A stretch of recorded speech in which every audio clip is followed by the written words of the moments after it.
Hey everybody, welcome to the Performance Anxiety Podcast. I'm your host, Mark, and I want to thank our sponsor, AKG, for sending us the Podcaster Essentials Kit. It is the best way to start your own podcast with the Lyra mic and the headphones that come in the kit.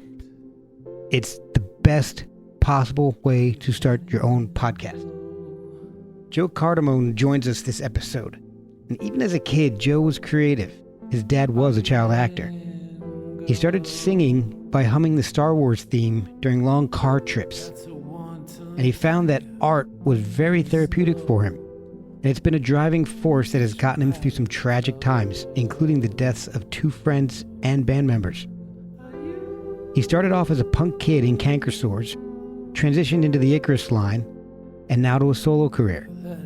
He's also collaborated with some incredible people like Annie Hardy, Queen Kwong, Ian Ottaway, and Mark Lanigan.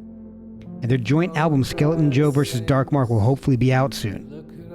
His latest project, Quarantina, is a wonderful multimedia release that is both musically and visually stunning. Follow him on social media and check out Quarantina on YouTube. Follow us at Performance ANX on the socials. Merch is found at performanceanx.threadless.com. And coffee can be donated to us at ko-fi.com/performanceanxiety. So let's jump into this one with Joe Cardamone on Performance Anxiety, part of the Pantheon Podcast Network. Yo, this is Joe Cardamone, and you're listening to Performance Anxiety. There we go. Where are you exactly again? Winchester, Virginia. Oh shit, I got family in Virginia. Oh yeah? Yeah. Well, whereabouts? I think they're like suburb of Richmond. They're near DC, you know, they're kind of like Okay. ex-DC. Yeah. There's a lot of them out there. Yeah, man. They come in for whatever administration they're working for. That goes away, and then they just kind of stick around in the suburbs. Yeah, one of my uncles was Pentagon for a while. That makes sense. That makes a lot of sense. I'm about, I'd say, I think it's about 75 miles due west of DC. Okay. So I'm not too far out. Cool. Is it pretty rural? It's nice, yeah. I mean, there's a lot of farmland out here, but I'd say that the town, I don't know what the population is, but it's a decent-sized area. There's a small college here, Shenandoah University, so it's a decent-sized town. What I like to do is kind of start from the beginning. And first of all, Ian said to say hello. Oh, cool. So he, in fact, when I had him on, one of the first things out of his mouth after we wrapped up is, "You got to get up with Joe Cardamone." Oh, nice, man. That's sweet. That's sweet of him. Yeah, he cracks me up. Hell yeah. He's something else. Yeah. He wanted me to ask you a question, but I think my kids are around, so I can't ask you. I can't ask you right now. All right. Whenever it's ready, let me know. It may just be peppered in with the other conversational topics here. I'm cool with it. Awesome. I want to know a little bit more about how you got into music in the first place. I know you kind of grew up a little differently. I know, and I did find out through our mutual buddy Ian that your dad was a bit of an actor as a kid. He was. What did he do? What was he in? I mean, this is like ancient history by today's standards, but he was. I don't remember the exact age that he really kind of kicked off, but it was really young, like 11 to 13, somewhere around there.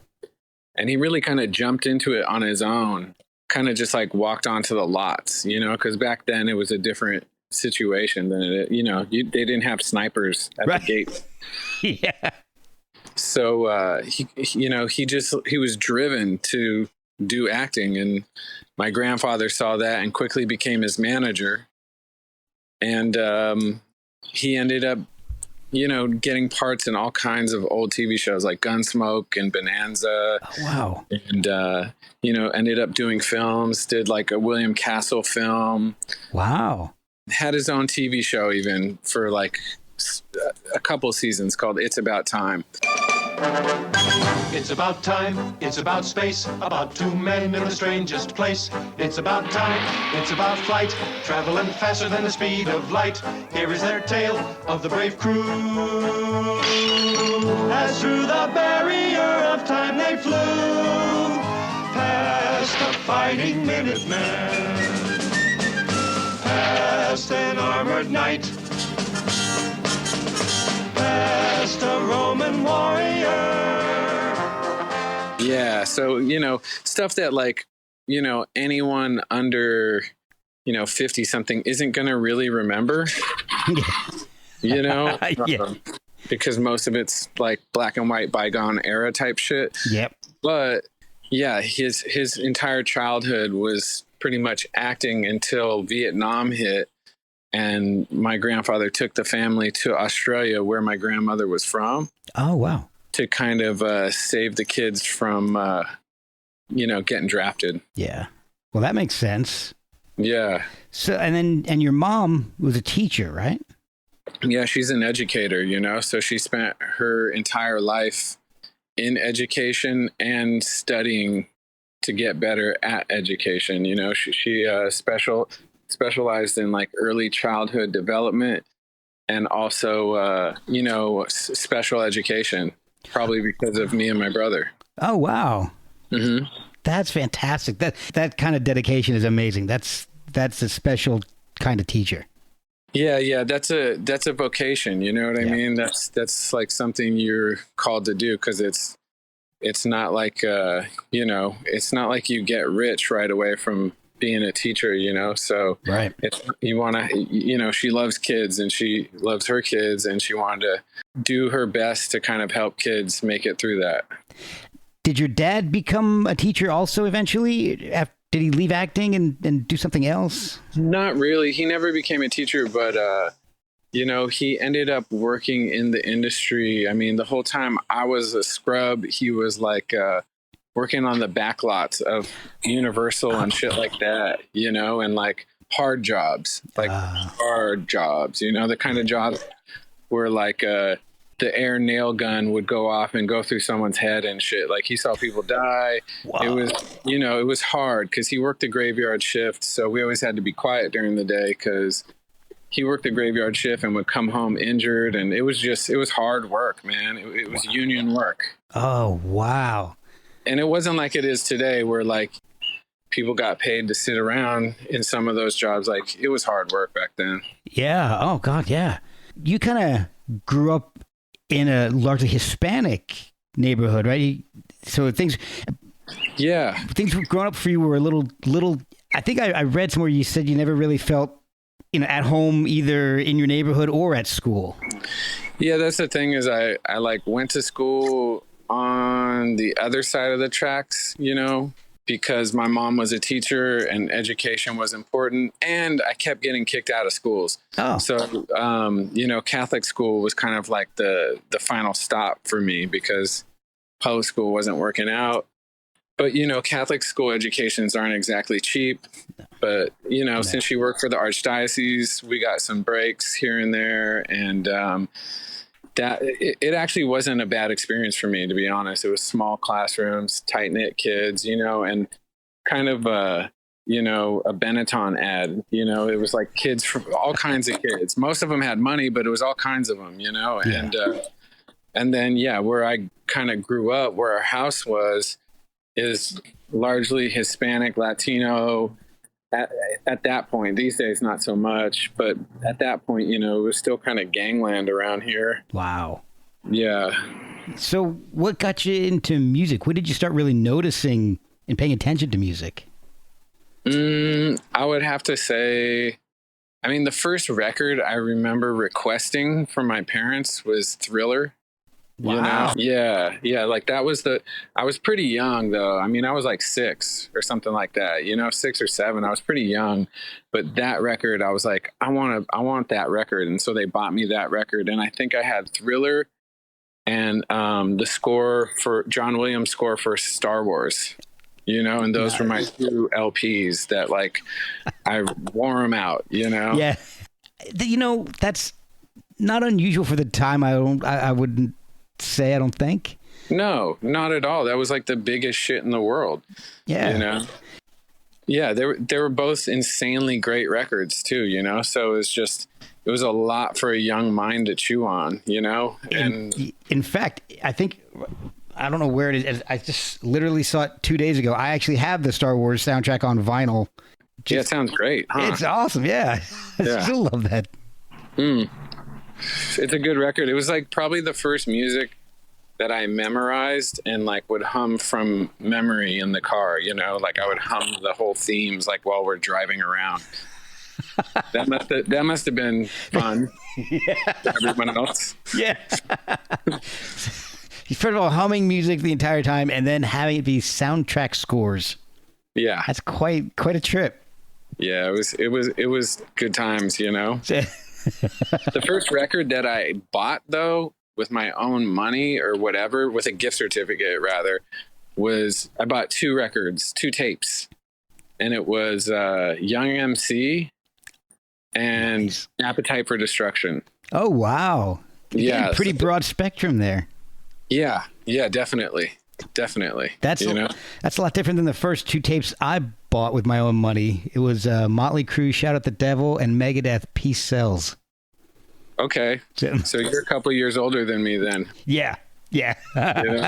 In fact, in 1 week, I'll be 48. Okay. Yeah. So not too many, but enough. Yeah. One of the things I discovered in going back and listening to the Icarus Line is that was in a time frame, that band fell just perfectly in a time frame where I actually wasn't, one of the few times I wasn't listening to tons of music. Because I was just starting to date my wife, didn't have a whole lot of income, and then we started a family almost immediately after we got married, and so I had no money at all to buy new music. So I missed out on it. So I'm going back now and listening to it, and man, it's amazing. It's exactly what I would have loved at that time too. So it was a wild band, you know? Dude, it was crazy, and I got to get into it, but I want to find out how we got to that point before I get too deep into that. Sure. Did you start singing immediately, or were you taking music lessons or anything? What really got you into playing music? I mean, really, art for me started with like painting and visual arts, you know, just because, you know, for young bucks, like visual arts are sort of accessible, you know, you can kind of just pick something up and go. And I seemed to take to it pretty quick. And it was also one of the few things that was therapeutic for my sort of personality, because I did not get along at school well, and often was like, I don't know, just rubbing against like the sort of system that is set up over at school. So after school, at some point, the parents decided, why don't we throw them into some art classes? And that was kind of the first time that they saw a calm wash over me that maybe they hadn't seen before. Oh, interesting. You know, and so that was kind of the first expression. But I think at some point I started playing music in like 4th grade, something like that, when I met Alvin, and we started kind of playing music at the same time in grade school. And you know, I was never really good at covers. You know, I learned Wild Thing or something, and then kind of was just like, I don't want to, you know, I couldn't play Guns N' Roses songs, you know? Oh, yeah. Those shits are hard to play. So like, especially for like little hands, you know? So I think I got like 2 months of guitar lessons for my birthday or something. Did those, kind of just hounded the guy about, you know, just give me whatever I need to know to teach myself, you know, and that's what he did. Oh, wow. And from there on out, I was kind of just writing original material just as early as I could, you know? Yeah, definitely. I don't know. I'm not really sure why. Maybe because, you know, the expression in original material wasn't like painting, you know, it was like I needed to be able to express. So that's why I was always kind of drawn towards like original compositions, you know. When did you start singing? I mean, I started singing in the back seat when Star Wars was on, but like, you know, I can't remember when I wasn't singing, but as soon as I had a guitar in my hand, I always wanted to be a singer, but I didn't really know what that meant, So like I would just, by default, I would sing, So right around the same time, I would just start singing. Okay. I was like, I'll sing these songs, whatever. Yeah. Was Canker Sores the first band that you started? Kinda. I mean, it existed in like various forms before that. Like Alvin and I and like the Neighborhood Kids, we had other bands that were kind of like, jump offs from like whatever was happening at the time, like early Radiohead and like Nirvana and Black Flag and whatever, like whatever music was kind of accessible for our skill level, after we like failed at playing classic rock covers, right. We kind of jumped onto that stuff. But Canker Sores was the first group that actually put out a record. We had done tons of demo tapes, like a handful at least of demo tapes up until that point. Either recorded them ourselves, like I had a 4-track and we would record them in like Alvin's parents' apartment, or, save up some money and go down to a studio. I mean, even before Canker Sores, we would save up and go to studios. Oh, wow. Like I think probably even in 8th grade, we had saved up some money to go track songs at a recording studio, and did like 5 original jams. Wow. That's impressive. So we were really kind of driven super early to just do it. I mean, there was no sort of like, intention beyond doing it, but I really wanted to make stuff. At what point did music really become something that you thought you could do professionally? Well, we're still working towards that, but I think the first time we really released a record sort of semi-commercially would be when we were 16. When I was 16, the Canker Sores put out a record.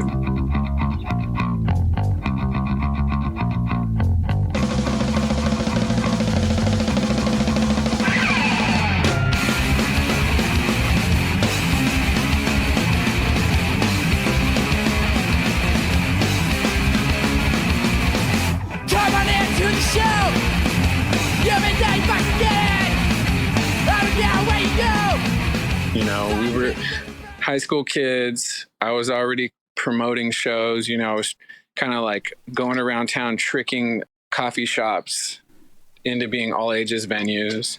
And we'd drag a PA down there, and like jam the place with kids. Oh, wow. There'd be 100 kids in their shop, and then we'd have to find a new one because no one wanted to do that twice, So early on, I figured out how to kind of like make money doing it, which was kind of insane, for a 16-year-old kid to take home like $1,000 in a night. That's kind of, that was more money than I ever saw, we got to split that up or that's it or whatever, So yeah, right around 16 is when, I knew I could like flip it to make money. That's awesome, man. I can't even imagine doing something like that at that age. That's impressive to me.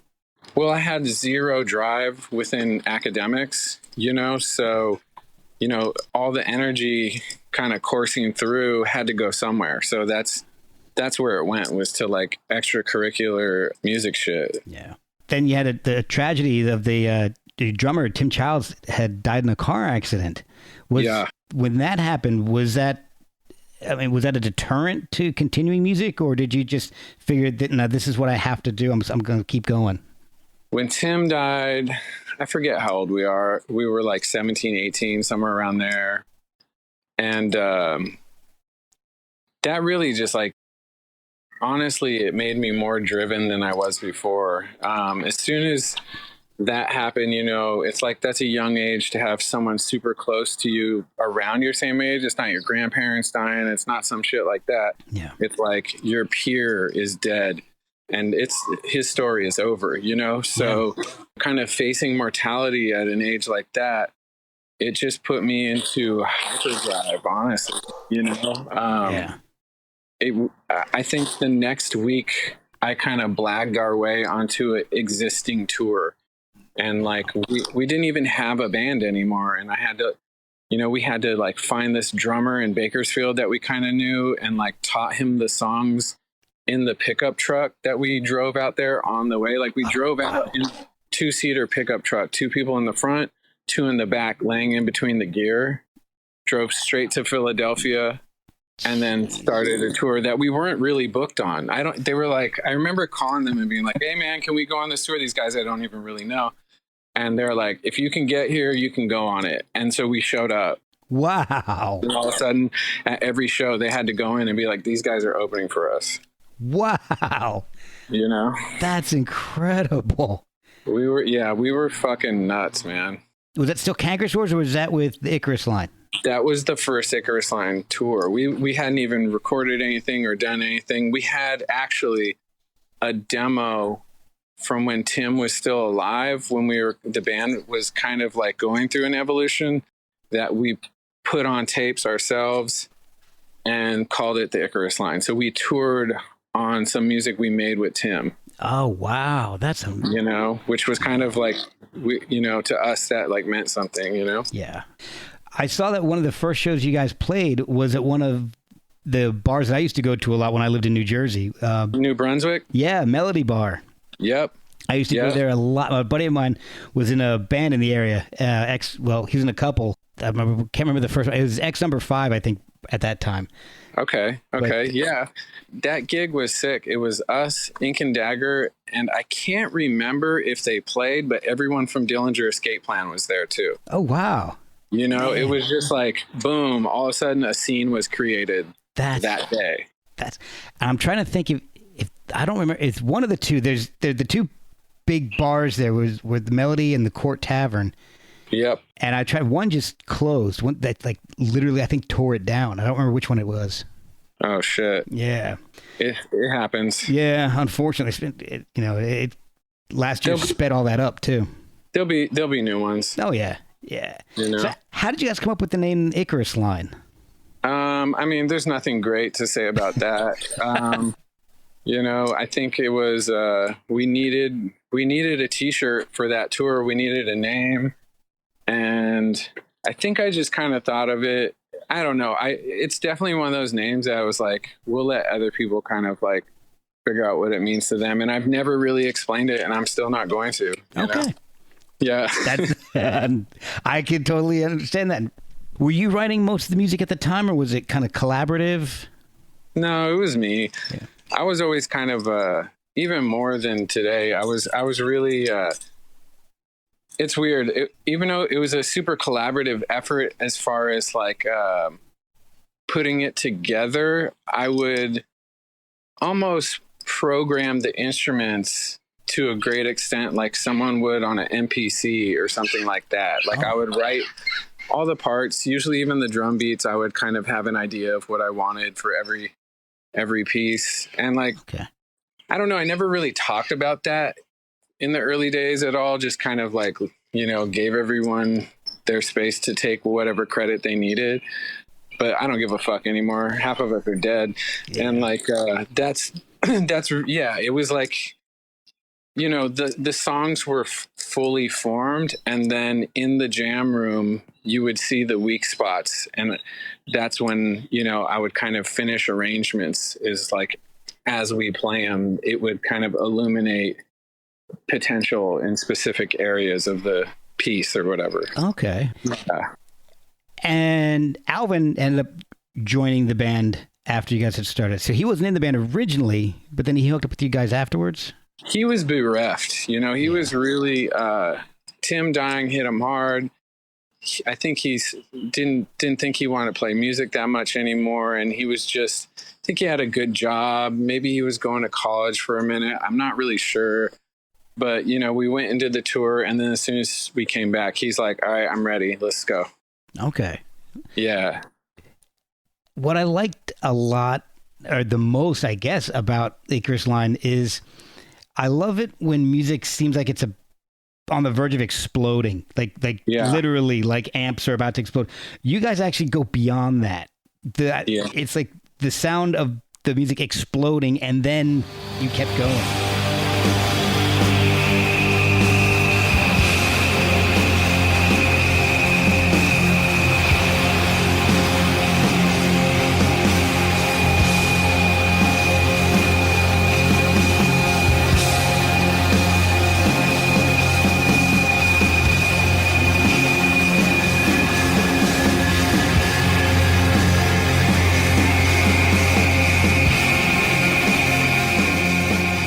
Yeah, we would like the record itself to sound like it was breaking sometimes. You know what I mean? Not the whole time, but like at moments, it would be. It was always nice to kind of have the actual recording fall apart. You know, Yeah. for a split second, like it couldn't be contained type shit.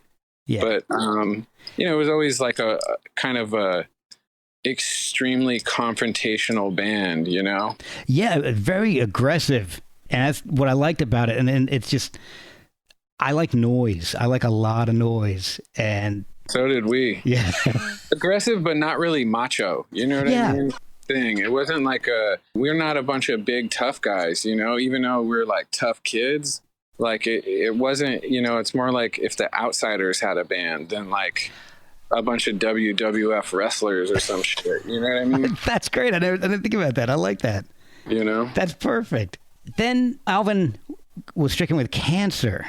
And Yeah. is that I know that had to be incredibly difficult for you guys. Is that what ultimately just you kind of decided that the Icarus Line was over at that point?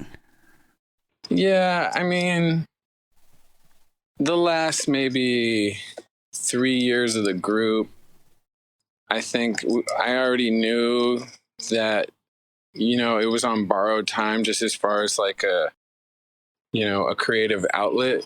It was kind of reaching its fullest potential, and not in a bad way, actually in a good way, to where it was finally doing what I hoped it would have done from the beginning, sonically.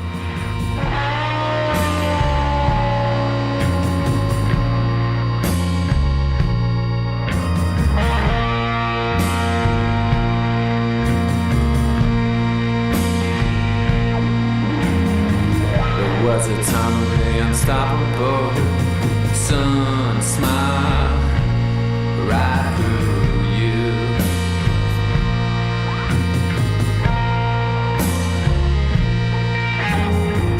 A golden shower from this very stage, and everybody in the room was on your side. So I would say after we made All Things Under Heaven, which was like the last record we made, last record Alvin played on, as soon as we were done like with production of that, I pretty much knew that, you know, this is it. We'll tour it. We'll go out there and support this thing, but this is going to be it. You know, like there was nothing left to say. And then he got sick, so we didn't end up touring it. And, you know, that just seemed like the logical point to kind of turn the lights out on that chapter. Yeah. You know? And you ended up eventually touring with your brother, right? I did. Yeah, with Mark. Was that solo material that you were working on, or was it Icarus Line stuff that you're just playing by yourself? No, that was all new solo material, you know? Yeah, like without Alvin, I'm not really ever going to play that stuff, you know, at least I can understand that. Not in a band format. You know, who knows? Maybe something someday for my kids when I'm 8,000 years old. But like, if they even care. But like, yeah, it was all new material. You know, it was all Holy War, which was like the first sort of like solo multimedia project I embarked on after the Icarus Line exploded. We'll be right back after a word from our sponsors. How much of a gap was there between leaving Icarus Line and Holy War? I want to say about a year or two.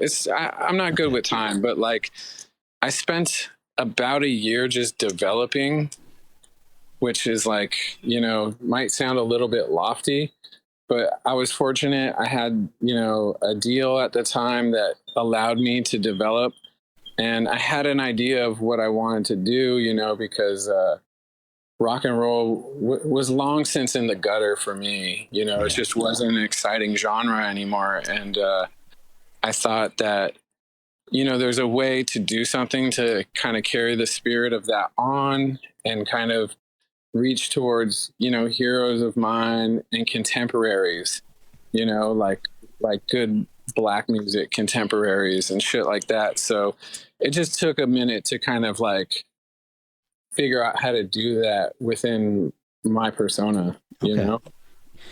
And I know Mexico City plays a role in this. How did you decide that Mexico City was where you wanted to focus on this? I'm not really sure how we decided that. I guess a producer friend, Nick Lanigan, had a connect down there and kept like knocking on my screen door saying like, you got to go to Mexico City. Like, they're going to understand what you're doing down there. And he even helped link it up. Wow. And linked me up with this dude, Alex, down there.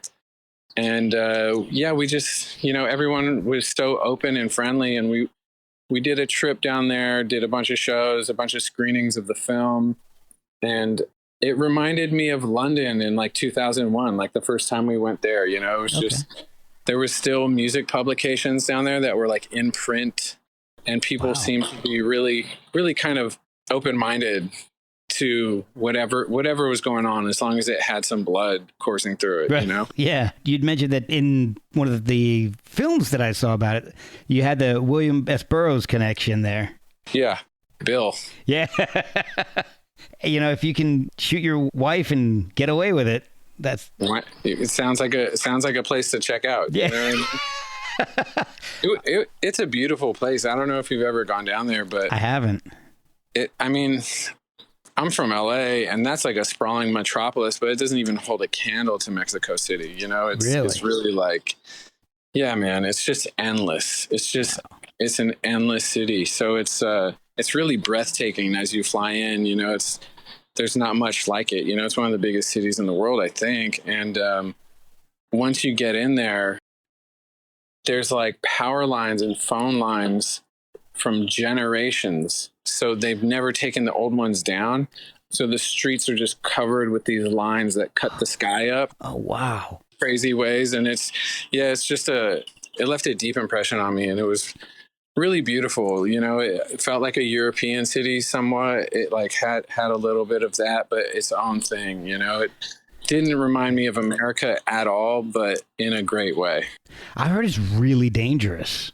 I mean, I'm sure it is somewhere, but where I was camped out felt like, almost felt like Silver Lake over here or something. Oh, wow. I mean, yeah, it was nice as hell. You know, it was beautiful. The clubs, the venues, they were great. You know, so you could tell me we were in, I don't know, somewhere in Benelux, and I'd be like, okay, you know, I mean, wow. It was really awesome, actually. There's cops everywhere, you know, and there's shit going down, but I think it's like any place.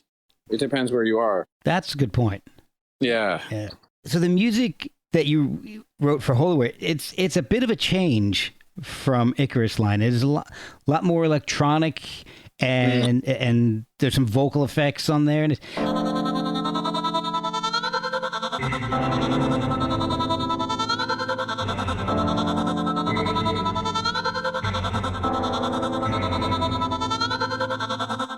but I always knew that bad things can't go.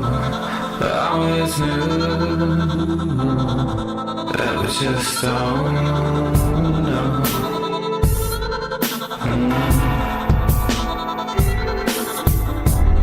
Iran to China, the weight of a certain voice I've been killing it over and over for nothing.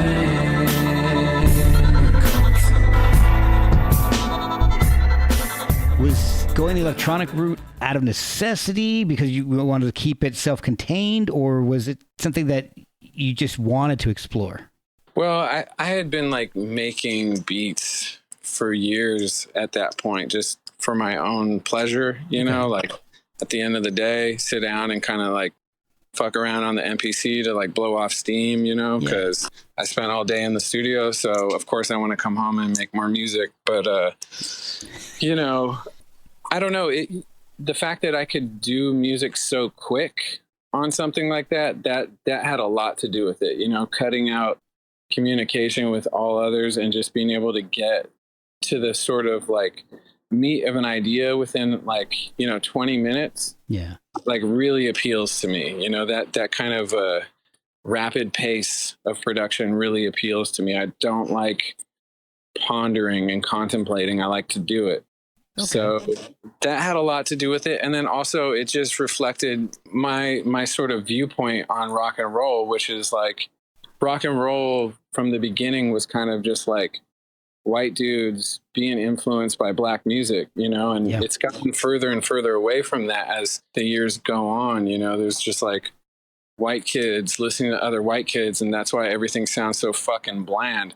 But most of the music, contemporary music that I would listen to is like rap music, really, because Gucci Mane or someone like that is like modern blues to me. So being able to sort of relate to that spirit that's running through that shit was I don't know, that was just it was a heavy influence on what I've been doing, so yeah, if Bowie was still alive and was my age, I'm sure he wouldn't be thinking much different, so it's just true. That's kind of how I felt about it. And you were doing this all in your own studio, right? Because you'd built another studio. Was it Valley Recording that you're working through now? Yeah, it's gone now. It was there for 10 years. I built it 10 years ago.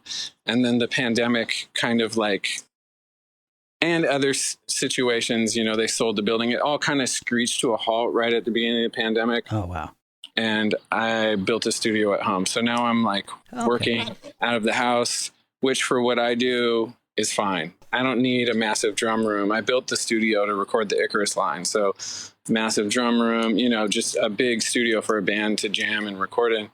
And honestly, the day-to-day in keeping something like that together turned into more of an albatross than anything at a certain point. I can believe that. Yeah. Do you still have that Kurzweil synth that you used? I don't. Oh. I don't hold on to things, I don't hold on to stuff gear. There's very few pieces of gear that I have sentimental value towards, I'll use something for a project and then let it move on to something else because I don't know. It's not about gear. You could put whatever in front of me and I'll figure out how to make something come out of it. So it's just never been my thing. You're the artist. The gear isn't. Yeah, exactly. The gear is just, that's just like a vehicle to get you there, Yeah. So I've listened to Holy Word, and what hit me first was Mark Lanigan in it. He rose from the ashes of death and dishonor, second coming of Trash Czar. Crawling out of a primitive prison, he came from East Los Angeles. No money, no jive, no shortcuts, no shit. There was something new in the smog horizon. In this city, the pollution is a beauty. As the sun wanes, it glows bright pink, beating the odds before and then beat back down. So once more, he rose to his feet. The 200-mile death stare. All the cottages. How did you meet up with Mark Lanigan and start working with him? I've known Mark since the early 2000s, really, when I was just like a young buck. We did some shows with Queens of the Stone Age that Icarus Line did. And during those shows, I think he was the only band member I talked to. He was the first person I talked to. Oh, wow. And I wasn't really that aware of him at that point. Somewhat, but, I was like a maniac, I just, whatever. Yeah. But for some reason, I was drawn to say hi to him standing backstage. So we talked for a little while and he seemed like the kind of guy, he seemed like my other friends, Yeah. In a good way. And, so I guess a couple of years after that, when he dropped Bubblegum, he asked the Icarus Line to open the tour. Oh, cool. So we did the Bubblegum tour, and that was a cool experience for all, harrowing. And then I can imagine. Yeah, we were all insane, what I mean? Everybody was insane. And then, we just kind of loosely kept in touch. And he'd always been very supportive of what I was doing, and he was one of those guys that helped keep me going when I was kind of, doubting whether I should do music at all anymore. Wow. And yeah, when the project was done, I just kind of heard his voice on it. You know what I mean? It was one of those things where I was just like, I could really hear him kind of like being the Greek chorus right here, you know? And he was like, no problem. He came in, read the thing, and it was in. And listening to it, I mean, he's the perfect voice for Rat King. I mean, I can't imagine anybody else doing that. It is. It's just like, that's how you kick it off. Yeah, exactly. So, did you tour or play Holy War out a lot? Not really. I did isolated shows, and that was kind of more of the idea with this thing. Okay. Was that since it was just me and a screen, it could be a little more of a selective thing, I wasn't that interested in like going to Topeka and playing to like 50 people who maybe cared, it's just like, I'm not really trying to do that ever again, not for no good reason. Right. It was time to be a little smarter about it. So I did about 8 weeks with Mark in Europe. So that's a good chunk, that was a good chunk of touring on that. And then did some things here in LA. We promoted our own shows, did a show at the studio, did the Mexico City stuff, some things here and there. But almost immediately when I was done with those kind of with that little cycle, I just jumped back in the studio and started working on the next. Okay. One of the things that I've really enjoyed when I was exploring your YouTube channel is the videos that you've done both for Holy War and Quarantina. Yeah. They're so well done. Thanks, man. There's obviously storylines going through everything and connections from one video to the next. Who are your influences when it comes to visually, I guess? For Holy War, I think we were kind of like, trying to remember what was really like on the TV at the time. Probably like John Cassavetes, like Killing of a Chinese Bookie, shit like that. Yeah. A lot of independent cinema from the 70s. Jodorowsky, fucking always David Lynch. Yep. He's everywhere. He's everywhere, man. I still watch his weather report every morning when I wake up. Is that what's playing on Quarantina? It is, actually. I was going to ask you about that. You already answered. Yeah, that's him. I love it. Yeah. Good morning. It's October 29, 2020, and it's a Thursday. Here in LA, pretty clear looking out there. Very still right now. 55 degrees Fahrenheit, around 12 Celsius. Today I was thinking about New Orleans taking another hit from a hurricane, and then the song House of the Rising Sun came into my mind by the Animals. Should be going up to around 80 degrees Fahrenheit this afternoon, about 26 Celsius, and it looks like we're going to be enjoying beautiful blue skies and golden sunshine all along the way. Everyone, have a great day.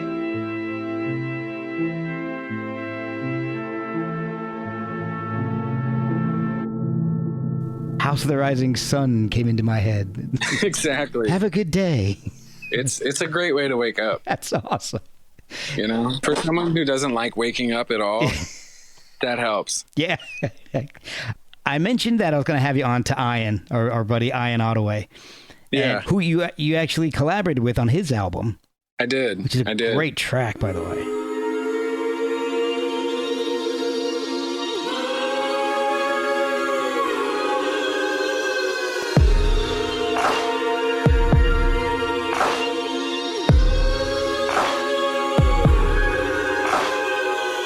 Face down, crooked economy. Fake news 21st century. Yeah, man, I think it came out decent. I think it came out great. I really like that album. Cool. And so how did you end up meeting Ian? I met him at a Lanegan show on the Holy War tour, and I'm trying to remember which one it was, but there's no way I'm going to remember. Yeah. But that's where. I'm pretty sure that's where. We might have corresponded before that somewhat. Okay. But yeah, I'm pretty sure that's where we kind of like press flesh. So you've collaborated with a whole bunch of really interesting people. So there's, Lanegan, there's Ian Ottaway, you've had Annie Hardy that you've worked with. Yeah, many times. Yeah, and Ian mentioned something about Nick Cave. Yeah, I mean, I engineered a soundtrack project with Nick and Warren. That movie Lawless. I kind of ended up getting thrown onto the crew for that one, and that was a cool experience to see those guys work,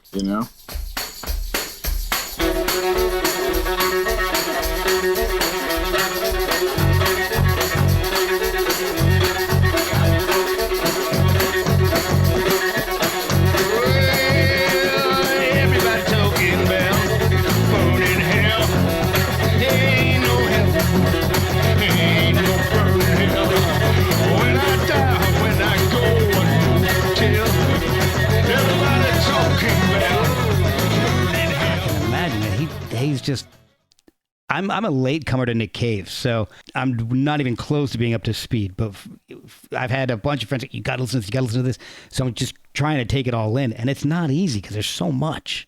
Yeah, it's, he's a prolific artist, so those guys are always working. They're always working on new shit, but it's real inspiring to see, it's inspiring to see someone who is super consistent and putting out meaningful pieces really consistently. That's the thing, he's not just putting out filler to get some cash. None of it's cash grab. It's actually good work. Yeah, I think the work is kind of like first and foremost, which, for anything that has any sort of guts, that's how it has to be. Yeah. So Ian wanted me to ask you what Love Roses are.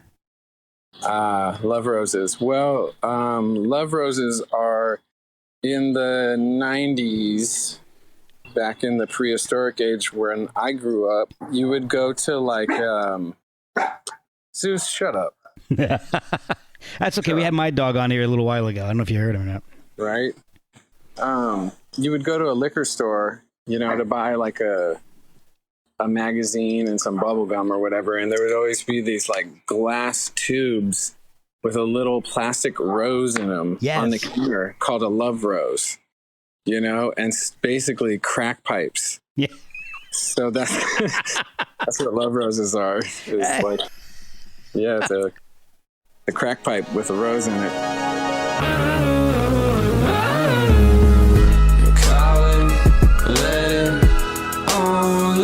Child in the storm of the water, the day come out of sand, and the time is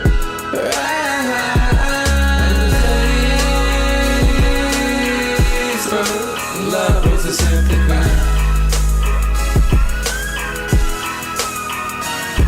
and show.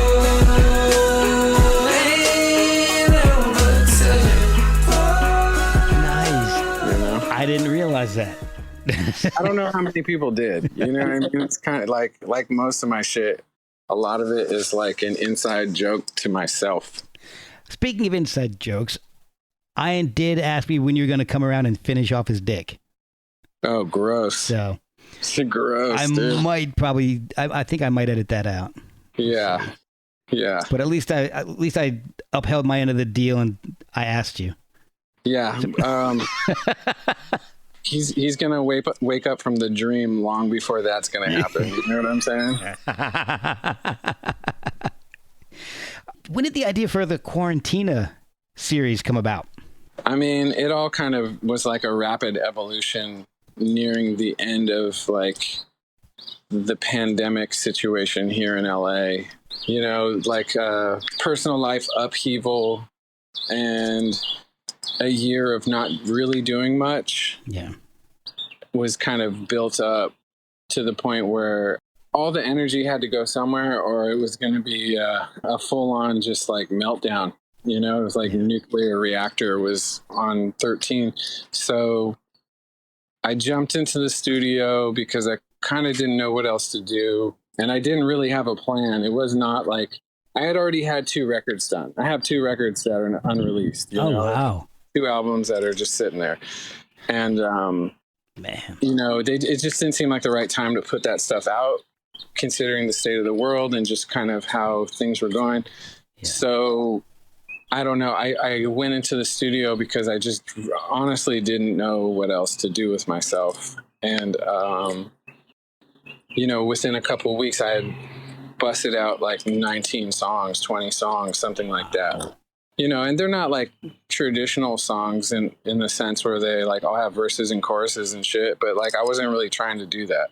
It was just sing what you're thinking, put it down and move on, you know?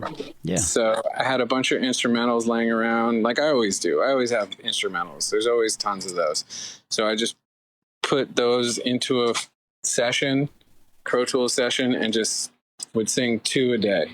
Wow. You know, and just like get it done.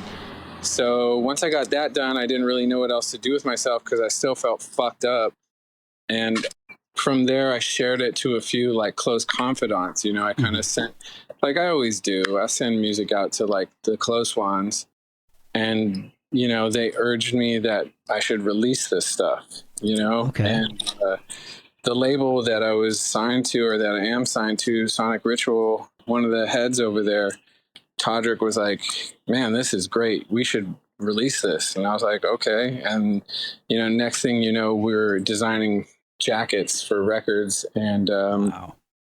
You know, film is kind of like, film is like being in a band to me more than anything these days, you know, because it is a team sport and it's not a band. Yeah. You know, I don't have to fucking play instruments. We can make something, and it's just something. It's what I love to do. I love it just as much as anything I've ever done artistically. So, oh, that's awesome. We decided, you know, me and the crew were like, let's make 1 a week for 19 weeks for every track, and we just committed to doing it. And for some reason, Corey decided she wanted to do it too, and we're off to the races. That's awesome. I mean, she's done a lot. She's had quite a career herself. Totally. We've worked together a lot over the years. She's a good friend, and she had never really kind of like acted in anything besides maybe like music videos, but instinctually, I just knew that she would be able to deliver a portrayal of the character that needed to go down in the series. Oh, she does a fantastic job. It's the two of you have such great chemistry on that. It's mind blowing the stuff she's done. Honestly, you know, some of the scenes, you know, the one of her like weeping in the bathroom is just like, oh yes, you know, yep. It's like great cinema to me. You know, I really like it. Really impressed. Yeah, I mean, and it's just a close up of her, and it's That's just it. To be able to pull off emotion like that. It just all you're seeing is her face, but it's telling a story, and it's just that's beautiful to me. I was as a photographer for you. I went to college for it, and I absolutely love when I can see something beautiful like that. Same, you know, I didn't go to school for anything really, but you know, when something is moving like that, it's just, you know, I couldn't even look at her while she was doing the take because I was starting to tear up. You know what I mean? It was like that. I couldn't even look. You know, it was really intense, and she's just been great, man. I'm so impressed by her performance and dedication to it, and it's been one of the best experiences of my life, you know, from a very sort of low point to making something that we're all proud of, and just doing something positive together, making something, which is like, that's what I love to do, is make shit. Yeah. So this has been awesome. You're able to create something in a time where it's almost impossible to be creative, at least with a group, because nobody was supposed to be near each other. Yeah, we had to be very careful at the beginning, before, Correa got the vaccine very early, and we all kind of jumped on it as fast as possible, but we had to, everyone had to be very careful about, where, we already were, but even more so because we're getting together as a group, so we had to be very careful about who was around while we were filming, and, we kept it really, really tight. Yeah, and filming is not an easy task in the first place, and when you have to add those extra layers to it, it just makes it even more difficult. I mean, the first 8 episodes, everyone but the people on camera had masks on. It was like that, and it's so beautifully shot. That's the one thing I absolutely love. Well, not the one thing, but that's one of the things I absolutely love about the whole series. The quality of the work is incredible, not just musically but visually. Yeah, it's I'm fortunate, like my team is talent, like they're all talent. So like Jacob, who's like the main cinematographer, we've worked together, since the beginning of the Holy War stuff. And Travis, who's also shooting and contributing in like all kinds of other ways. We've worked together since we were kids, Wow. So it's a tight crew. Everyone's known each other. And, there's not a lot of, I don't like explaining things too much, when we're like going there, when we're creating, as little dialogue as possible, which I don't know how great that is for a director, but, with people that know you, you have other languages to kind of guide people towards what needs to happen. We all kind of have like a common artistic language. So it's not so much a struggle, Well, you're obviously comfortable with everybody in the crew, because you look very natural, and maybe that's your dad's side coming out of you. Maybe a little bit, maybe a little bit, we just want to do a good job, and kind of like do a sort of honest portrayal that isn't too slanted one way or the other, and just kind of something that maybe like reflects shit that other people have gone through over this period, Yeah. Well, musically, my 2 favorite parts are part 9 with Leviathan, Crushed Skull. Yeah. You were drowning. I put my hand out to save you. You pulled me in and tried to drown me too. You called my mom, put me on blast. How was I supposed to stay? That's a lot different than the other music. It's a little heavier. And then Baby Blue, part 17.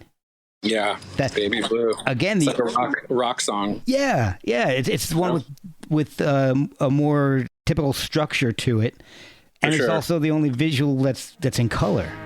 Yeah. Slowly up the hill, but coming down too fast. Such a beautiful person. Pictures to make it last. Up laughing back on her right hand. I'm your baby.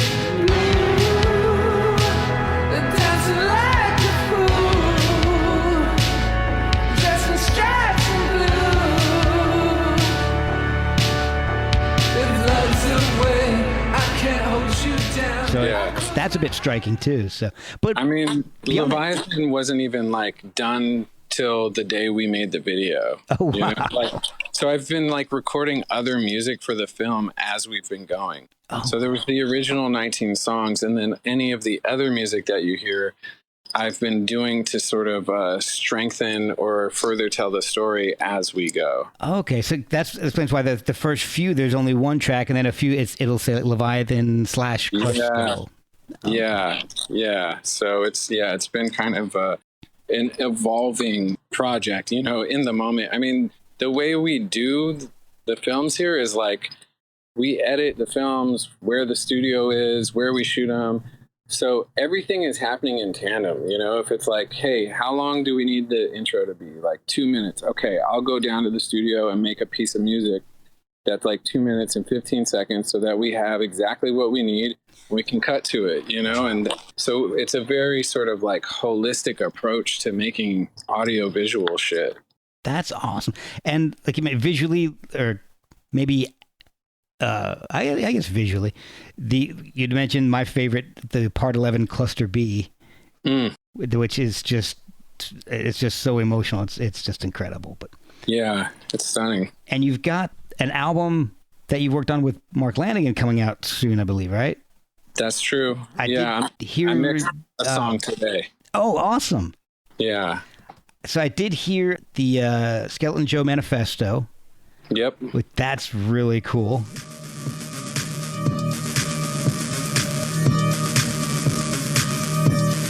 Willie ride up on a chopper. Willie walk the railroad tracks. Willie fly by helicopter. Willie come by Cadillac. He's coming. He's coming. That good-looking man, Skeleton Joe. He's coming. Is the rest of the album similar, like electronic sounding with Mark? Yeah, but it's like it's a day to night record. So okay, I would say the first half of the record has no drums on it, and maybe kind of more closely resembles some of the Quarantina material. Oh, cool. And then the second half of the record almost turns into like a Berlin 4 a.m. situation. Oh, wow.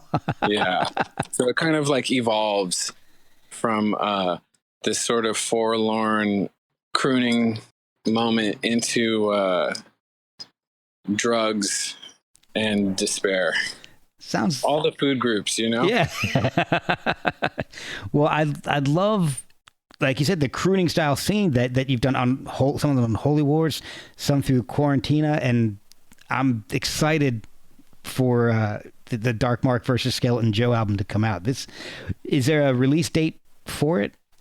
I don't know. I mean, they're talking about October-ish, you know? So I think, so, you know, it'll be out before the end of the year. I think that's like the safest thing to say. Is it going to be in multiple formats, or is it going to be like a vinyl only kind of a thing? It'll be vinyl and digital. Yeah. Okay. Yeah. Awesome. Yeah. Well, man, look, I have kept you for quite a while here. Cool. Almost an hour at this point. So thank you. We did it. We did it, man. Where can people follow you and get some information and news about Skeleton Joe versus Dark Mark and anything else you're doing? Just type my name into Google. Something will come up. Awesome, man. Thank you so much. I really do appreciate you just killing some time with me. Yeah, likewise. You know? Likewise. Thanks for taking the time.